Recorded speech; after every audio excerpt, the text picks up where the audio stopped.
The Locked On Podcast Network presents the NBA Big 3 in 30. The 3 biggest stories in the NBA from our local experts at the Locked On Podcast Network.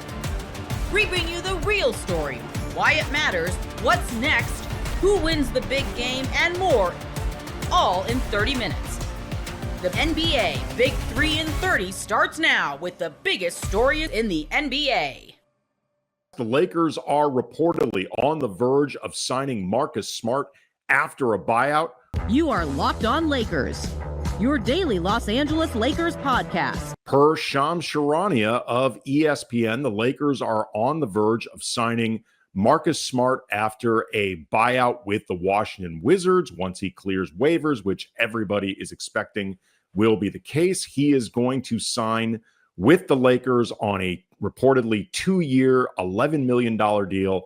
Second year is a player option. It is basically, by the way, the Bradley Beal money that the Lakers were, I guess at the time, depending on how you want to put it, unable or unwilling to give to Bradley Beal, because this is going to require some doing. Shake Milton is definitely going to be waived to make this happen, and there's a possibility that Jordan Goodwin could actually, with his non-guaranteed contract, be let go in the process of this. The Lakers, as it stands, per Yossi Goslin, great cap expert that everybody should be following on Twitter, quote, the Lakers can sign Marcus Smart to a 2-year, $11 million with a full biannual exception. They'll need to clear about $4.2 million to gain access to the full amount while staying below the first apron. They are a first apron cap team because they've used their full mid-level exception.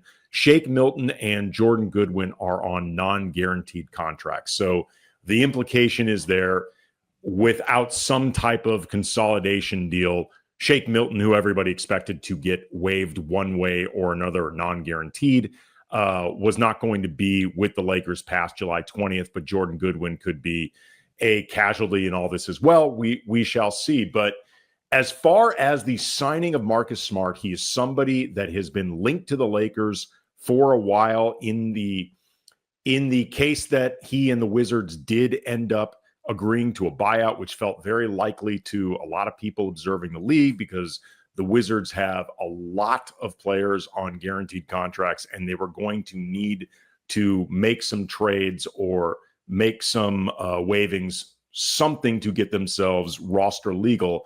Marcus Smart seemed like a very obvious choice for this, and I think he seems like a very obvious choice for the Lakers. I like this signing a lot for the Lakers. We've talked a lot in recent shows about, in particular, my desire to see the Lakers rebalance the starting lineup, the projected group of Luka Doncic, LeBron James, Austin Reeves, Rui Hachimura, DeAndre Ayton. A lot of offensive talent there, a lot of talent, period, but very unbalanced. The Lakers have also needed to find a way to add some more scoring to the bench. Rui, to me, is the most obvious candidate to move to the bench, but you needed to find somebody who could provide that defensive utility while, I think, providing as much offense as possible. And I think Marcus Smart is a pretty good candidate along these lines. You know, we'll get into the defense and his defensive credentials, which are very good, in a second, but I think it's a stretch to consider Marcus Smart a two-way player. We're talking about somebody that on his career averages 38% from the field, 32% from behind the arc. Whether you're talking about as an overall scorer or as an outside shooter, he has never been particularly effective or efficient. The scoring that he has done over his career, which is, he's been double digits in a few seasons for his scoring averages, but he's never been a particularly prolific scorer. It's always been kind of volume-ish and inefficient.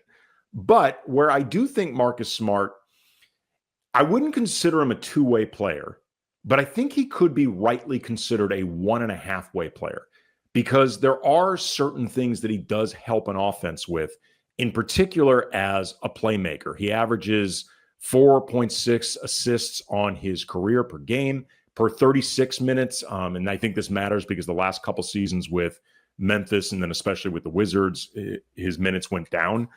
per 36 minutes, he averages 5.6 assists per game and about 2.5 to 1 assist to turnover ratio, which is pretty solid. He is not an elite point guard by any stretch, but he is, I think, a good point guard and somebody that has just been very good at setting up teammates within the expectations and within the asks of him as somebody who has not always been a primary point guard or the primary facilitator for his team. Like case in point, he led the Celtics in assist percentage over a few seasons with Boston, despite not being always the primary ball handler or the primary guy running an offense. He's always been, I think, pretty good at finding open teammates. And in that sense, I think Marcus Smart can help the Lakers offense just by at times being the guy who can handle the ball while Luka or LeBron or Austin or DeAndre Ayton get into certain spots and Marcus Smart can find them quickly. He's somebody that I think can help grease the wheels offensively and keep things going, even if he's not necessarily going to be a consistent source of scoring or shooting. And then in the meantime, he can really help this team defensively. Marcus Smart was the 2022 Defensive Player of the Year. He is a 3-time all-defensive team member, and there's been a few seasons where he either just missed or was within striking distance, shouting distance of making second-team all-defense. He has always been a very strong, literally, he is a big dude. Marcus Smart is, I believe, listed at 6'3", 220. He is a big dude, a stout dude. He can defend a wide variety of positions, which I think is hugely, hugely important and missing from this Lakers squad, particularly in that starting unit, which I expect he's going to start. It makes the most sense that he would start. Frankly, I think it makes very little sense for him not to start, but he is going to be able to provide some utility and versatility on defense for this starting unit that I think is really, really missing. Now, to be clear, Marcus Smart by himself, I do not think fixes this team's projected defensive issues and within the starting lineup. Like, one guy can only do so much defensively. And even the year that he won Defensive Player of the Year, he was surrounded by some other good defenders. And, you know, Anthony Davis, the last few years, you know, he is an elite, I think one of the best defensive players in the league. And, you know, his last full season with the Lakers, I've said this many times, I think he had the best two-way season of any, you know, high-profile player playing for a team with stakes that mattered. I think he was the best two-way player in the league, but there was even then only so much Anthony Davis, who is, again, one of the best defensive players in the league, could do to fix an entire defense by himself. So just to make sure people's expectations are grounded, Marcus Smart is not going to fix everything, but I think he can help a lot. There are injury concerns with Marcus Smart. He only played 54 games over the last couple of seasons. Granted, one of them was with Washington, and who knows what's been going on with them. There was also the season of Ja's suspensions and being away from the team. Marcus Smart was on the team during that. There's a lot of weird stuff happening, but nonetheless, Marcus Smart has had some injury concerns, so people need to be prepared for that. But I think he is really going to be helpful for this team. It feels like a very low opportunity cost acquisition by the Lakers, you know, in terms of other things they could have done instead, other moves, other free agents that could be available. I think Marcus Smart is a very good addition that makes a lot of sense for this team. It's also worth noting, and I think this is really important, per Shams Charania at ESPN in his report about the Lakers on the verge of signing Marcus Smart, he said, quote, Lakers all-NBA star Luka Doncic reached out to Smart and made it clear he wanted to play with the two-way stalwart, sources say. Obviously, this does not guarantee that Luka is going to be signing an extension, but I think as a general rule, players who are uncertain about their commitment to an organization or how much how much they want to sign an extension, put themselves in a position of being long-term with an organization, they don't go out recruiting. So the fact that Luka Doncic actually recruited Marcus Smart, again, it guarantees nothing, but I think it's a really good sign of what lies ahead for the Lakers and this eventual extension that they are hoping Luka Doncic signs. It certainly can't hurt matters that Luka went out and reportedly recruited Marcus Smart. So I'm going to get into more of this on Sunday when Brian's available, but all in all, I think this is a really good signing for the Lakers. I'm happy to see this. I think Marcus Smart can help in a lot of different ways. He does not fix everything. He does not make the Lakers instant contenders, but I do think he's going to be helpful and he fills needs, and that's what really matters. Summer sports are in full swing, and whether you're about baseball under the lights, check. Golf on the green, check. Or high-stakes soccer action, check. FanDuel is the best way to make every game even more exciting. You're already following the action. Why not make it a little more thrilling? With FanDuel, you can get in on the game with your friends while they're getting sunburned on the beach. I've been using FanDuel to track my favorite matchups. Cashed Russell Henley, top 10 at the Open Championship. It's easy to use, fast to pay out, and makes even regular season games feel like a must-watch. Scottie Scheffler running away with the Open Championship. I still got to see if Russell Henley gets in the top 10. I was locked in, or should I say locked on. New to FanDuel, new customers can bet just $5 and get $150 in bonus bets if your first bet wins. Open the FanDuel app today or visit FanDuel.com to get started.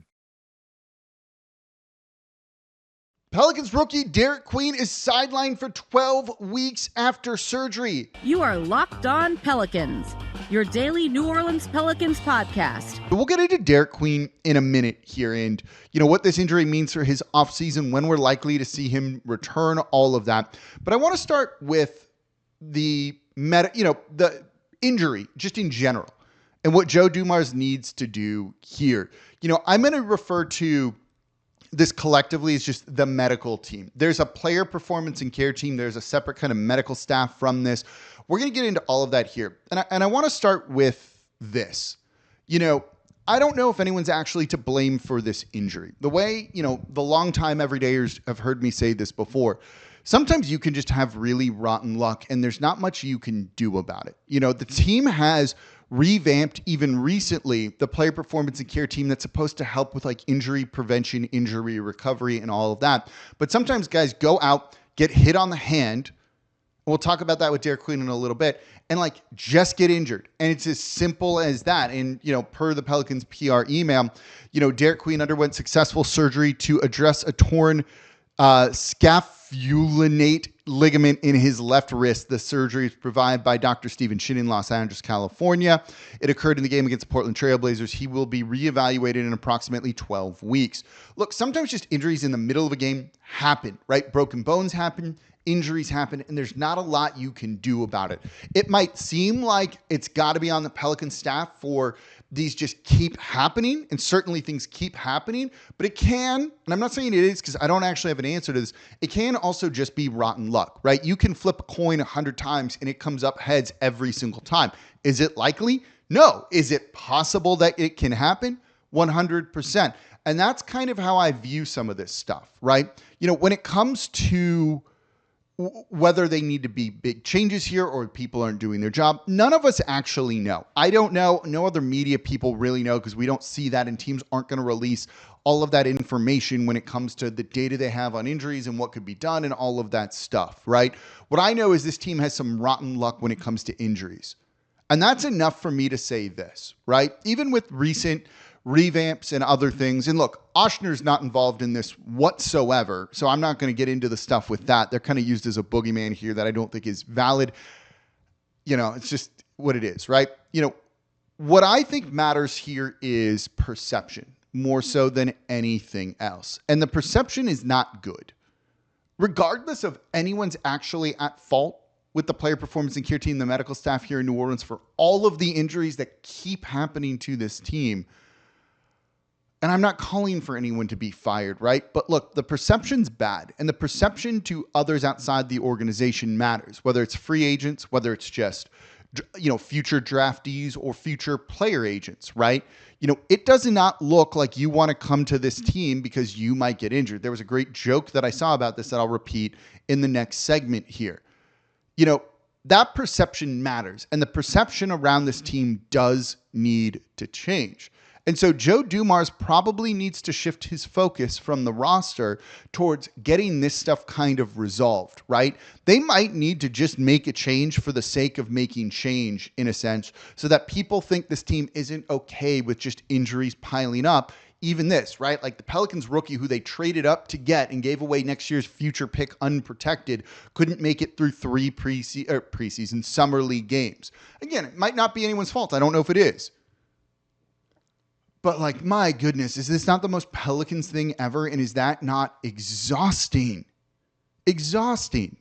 Just that it keeps happening. When this came through, when this alert came through, when I got the email from the Pelicans about it, I just kind of laughed. Laughter is, a defense mechanism and a coping mechanism here. And it's just like, yeah, this is the most Pelicans thing that could have possibly happened. And I bet other people around the league think the same thing. Dyson Daniels, when he left, was like, yeah, that team just might be cursed, right? He didn't actually say negative things about the medical staff, the player performance and care team, or anything like that. Just, it might be cursed. The Pelicans need to do something to try and kick whatever it is that's happening here. It's as simple as that, right? And that's going to be on Joe Dumars. Regardless of anything else, what I think is the most important thing when it comes to the medical teams around, NBA franchises, the most important thing is trust, that the players trust they're getting good care. And if you were to be a player that's a free agent that's debating if you should join the Pelicans or not, do you trust that you're going to get good care there? The answer is probably not. Now, you still might sign with the team because the money's right and everything, but trust like that matters. Trust with the players in the team matters. Zion Williamson did not really have that with some of the staff before David Griffin revamped it a couple of years ago. He revamped it. They were healthy. Then they were not healthy last year. So we don't know if that revamp actually worked or not, right? But DeJounte Murray, said some things recently that make you wonder about the trust. He's like, I couldn't get the table time I needed. He really kind of questioned things, said it was the worst year, that he went through of his NBA career. He was also going through a lot, and that's going to factor into that too. And that's not necessarily every other player's experience. But Joe Dumars listened to DeJounte Murray said at his media availability after the draft, and I was there, that, he immediately reached out to Murray to talk about it. He's talking to every single player, has been, right? It's kind of part of like a fact-finding early on part of his tenure here. And he's going to ask them questions of, do you trust the medical staff? Do you trust the training staff? All of that stuff, right? He's going to try and kind of get to the bottom of this and is going to listen. And if he feels there needs to be changes, there are going to be changes. And so that is important. Even if he doesn't feel there need to be changes, you might need to make some changes just to change the outside perception of this franchise, of this team. I do think that is something that needs to be of the utmost importance to the Pelicans. And from kind of talking with Joe Dumars and listening to him talk in other capacities, I definitely think that is an important thing that he is trying to do, is kind of change the way this team is viewed.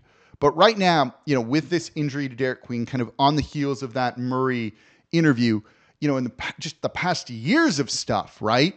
They need to do something. I don't know what that is. I don't have recommendations for it. They need to do something. It might just be rotten luck and no one's at fault here, but you've got to do something to change the perception of this team. That, I think, needs to be Joe Dumars' top task right now. Ever wish managing your money felt easier? Maybe the Cincinnati Bengals do. With Monarch Money, it can. Whether you're growing your savings or planning a big purchase, Monarch puts you in the driver's seat. It's like having your own personal CFO, giving you full visibility and control over your finances. Monarch Money is more than a budgeting app. It's a complete financial command center. You can track all your accounts, investments, and spending in one place. So in addition to managing your money, you're also building wealth. Take control of your finances with Monarch Money. Use code LOCKEDONNFL at monarchmoney.com for 50% off your first year. That's monarchmoney.com, code LOCKEDONNFL for half off your first year. Wrapping up what we saw from the Trailblazers at Summer League with a focus on young Hansen's week in Vegas. You are Locked On Trailblazers, your daily Portland Trailblazers podcast. Let us start with Hansen. The Blazers wrapped up their Summer League slate on Saturday evening. Hansen did not play in that game. Ryan Rupert kind of curiously did play in that game. We also got a little bit of love in Sissoko, but Hansen's weekends in Vegas after 4 games. He averaged 10.8 points, 5 boards, 3.8 assists, 2.3 blocks. He did turn the ball over 3.8 times per game and played about 24 minutes, a little more than half of a Summer League game. Shot overall 47% from the floor, 33% from 3. That's 4 of 12 total across those 4 games, and 67.5% from the free throw line. I don't think the numbers really matter, but they're not nothing. Like, if he'd had bigger, more monster games, those would matter, right? But I think what we saw was a dude who has some real strengths. The passing is a real strength. Like, he can really pass. And not only can he really pass, a handful of those passes are just straight up dimes, right? He's throwing great passes. He's throwing really, really good passes. I would say one thing I'd like to see him do more, and I think he will do more when he plays with better teammates, is throw simple passes. Like, he just reads the game so well, but it feels like he tries to pass guys open a lot, and he loves to throw backdoor passes. So sometimes he's turning the ball over because he wants to make the pass that kind of opens the game up. Some of that is probably just like the nature of learning the sort of speed of the game and playing with guys who aren't very good. I think when he plays with better teammates, and he will play with better teammates, certainly in the NBA, his simple passing will take a step forward. I think one of his strengths was a willingness to be physical. I don't think his strength is quite there yet. That's certainly something that will go in the weakness category. Not being strong enough goes in the weakness category, believe it or not. But like his willingness to be physical, I think he never shied away from contact. Part of the reason I think he blocked so many shots this week in Vegas was because he was willing to be at the rim and block shots. Also, he's gigantic. He had a couple of easy, just kind of like, I'm so big, why are you trying me type of blocks. But he also had some like contests just by like not being afraid to be there. And a huge part about being a defensive player is a willingness to get dunked on, quite frankly. It's a willingness to be in the way and be on a highlight reel and all of those things. It is he had that willingness to be physical on defense, both on and off the ball, particularly as challenging in the paint. I thought he did a good job. I think he was a good rim protector in the context of block numbers. I don't think he was a great rim protector in if you watch like all of his minutes in terms of defensive positioning and how quickly he read stuff off the ball. I mentioned at the start of Summer League that was the thing I was going to pay attention to, so perhaps I'm a little more harsh than he deserves, but I thought there were a handful of times when he was playing in a deep drop and just in the paint, and he just needed to be a half step over. He'll learn that. That's a rhythm thing. That's a reading thing. That's like recognizing patterns and all of that. But I thought in terms of blocking shots and as a rim protector, I thought he was good on defense there. He has some lateral mobility stuff that's a challenge, but the passing, the willingness to be physical, the sort of the ability just to be big and block shots, and like be a deterrent in that way. And then I think he added more variety to his game all week. I thought that was a really good part of what we saw from Hansen. Like the first game, oh my gosh, this dude can pass. The second game he didn't play as well, but we saw more stuff. He at least tried stuff in the post and did more things like that. The third game, he's making threes, and when he started to make threes, he started shooting them more with confidence. Okay, outside shooting, those types of things. And then the fourth game, they didn't get him the ball enough, but I thought he had his best game as a roll man, like just rolling to the rim, setting screens, and truly rolling into space. He's playing against a much smaller Rockets team, and he kind of rolled like, I'm bigger and can get the ball. And his teammates said, we're Summer League players, we can't get you the ball. Sorry, that's not going to be something we do. But I thought he added variety to his game. I thought we saw little wrinkles, which is like the sign of a young guy, particularly a guy with the language barrier. Like, this is what I can do. I know these are my strengths. That's kind of game one. This is absolutely what my strengths are. Game two, it's like, I got to try to do a little bit more. Game three, it's like, I can make shots. Like I can do, I'm willing to take outside jumpers because I want to show that I can do more. And by the fourth game, it's like, I can do a bunch of different stuff. Watch me roll the rim, like just that comfort in playing and all those things. I think adding that, layering varieties to his game was impressive. And I mentioned this up front. I think the best part of his game, and I think his final game in Vegas was a little rough, but I think I think for the most part, like the thing that really stood out to me this week with Hansen was like there just weren't so many oof plays and so many yikes plays where you're like, oof, yikes. Like there's not a lot of that. The lows weren't so glaring. He certainly has weaknesses. I'll mention those in a second, but they weren't these glaring like, oh no, that's not going to work type of stuff. The highs maybe weren't like off the charts highs, but they're so intriguing and so fun. And because he didn't hit these like super deep valleys, you're like, well, yeah, there's like a level of competence that makes you feel like, maybe he's not like an immediate contributor, but that like he's got some stuff like that. This is a pro, right? Type of stuff. In terms of weaknesses, obviously he talked about it a bunch and he was very open, and I like that about him, about strength and conditioning. He just got to get stronger and he has to get his conditioning better. The second game was where he struggled a little bit. It was the second night of a back-to-back. Summer League is fast. Like he admitted that his just legs weren't there and he didn't play well. But like, there are back-to-backs in the NBA. There should not be back-to-backs in Summer League, but whatever.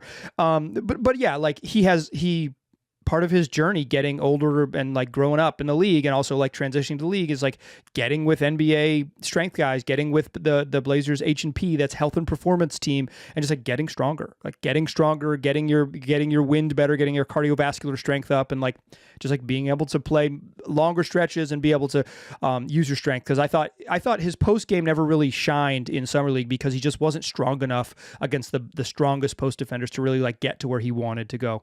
Limited post offense because of that, really.